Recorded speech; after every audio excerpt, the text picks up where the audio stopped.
நற்செய்தி வாசகம். நானும் தந்தையும் ஒன்றாயிருக்கிறோம். யோவான் எழுதிய தூய நற்செய்தியிலிருந்து வாசகம். அதிகாரம் 10, இறைவசனங்கள் 22 முதல் 30. அக்காலத்தில் எருசலேமில் கோவில் அர்ப்பண விழா நடந்து கொண்டிருந்தது. அப்போது குளிர்காலம். கோவிலின் சாலமோன் மண்டபத்தில் இயேசு நடந்து கொண்டிருந்தார். யூதர்கள் அவரை சூழ்ந்து கொண்டு, இன்னும் எவ்வளவு காலம் நாங்கள் காத்திருக்க வேண்டும்? நீர் மெசியாவானால் அதை எங்களிடம் வெளிப்படையாக சொல்லிவிடும் என்று கேட்டார்கள். இயேசு மறுமொழியாக, நான் உங்களிடம் சொன்னேன், நீங்கள்தான் நம்பவில்லை. என் தந்தையின் பெயரால் நான் செய்யும் செயல்களே எனக்கு சான்றாக அமைகின்றன. ஆனால் நீங்கள் நம்பாமல் இருக்கிறீர்கள்.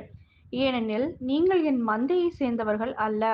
என் ஆடுகள் எனது குரலுக்கு செவிசாய்க்கின்றன. எனக்கும் அவற்றை தெரியும். அவையும் என்னை பின்தொடர்கின்றன. நான் அவற்றிற்கு நிலைவாழ்வை அளிக்கின்றேன். அவை என்றுமே அழியா. அவற்றை எனது கையிலிருந்து யாரும் பறித்து கொள்ள மாட்டார். அவற்றை எனக்கு அளித்த என் தந்தை அனைவரையும் விட பெரியவர். அவற்றை என் தந்தையின் கையிலிருந்து யாரும் பறித்து கொள்ள இயலாது. நானும் தந்தையும் ஒன்றாயிருக்கிறோம் என்றார்.